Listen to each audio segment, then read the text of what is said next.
Take a deep breath and focus. If you're here, it's likely because you're dealing with the pain of losing someone you care about. Maybe it was a sudden shift, or perhaps a slow distancing that left you hurt and confused.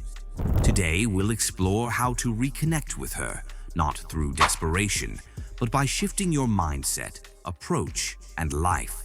This isn't just about mending a relationship, it's about rediscovering your strength and value to attract love, respect, and meaningful connection. Remember, this is not the end but the start of something greater. Let's dive in. 1.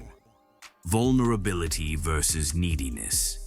One common mistake man makes when they feel they're losing someone is acting out of neediness, over-communicating, repeatedly apologizing, or being overly available.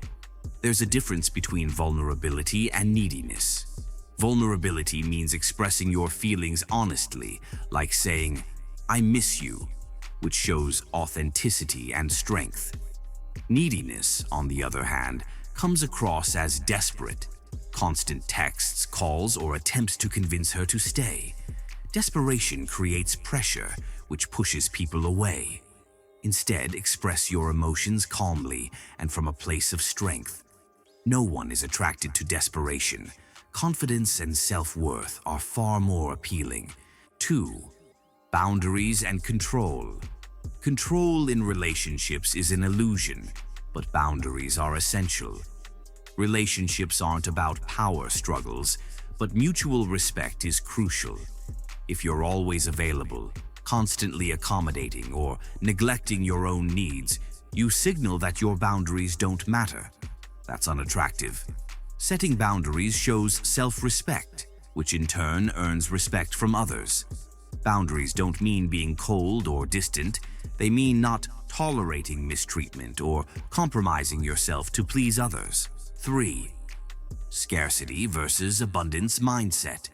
When you feel like you can't live without her, you operate from a scarcity mindset, focusing on what you might lose. This kills attraction. Shift to an abundance mindset by recognizing your worth and knowing that you'll be fine whether or not she's in your life. You're not chasing her because you need her, but because you want her in your life. If it's meant to be, it will be. Embrace the possibilities ahead and focus on what you can gain. Confidence and self-respect exude a different, more attractive energy. 4. How to stop overthinking. If you find yourself obsessing over her, replaying conversations, analyzing texts, you're likely attached to the idea of her rather than the reality. Obsessive thinking doesn't lead to clarity, it creates more doubt and confusion. Break the cycle by redirecting your energy toward yourself. Pursue new habits, goals, and passions that have nothing to do with her. This shift in focus will help you move forward. 5. Rebuilding yourself. Getting her back starts with rebuilding yourself, not with her.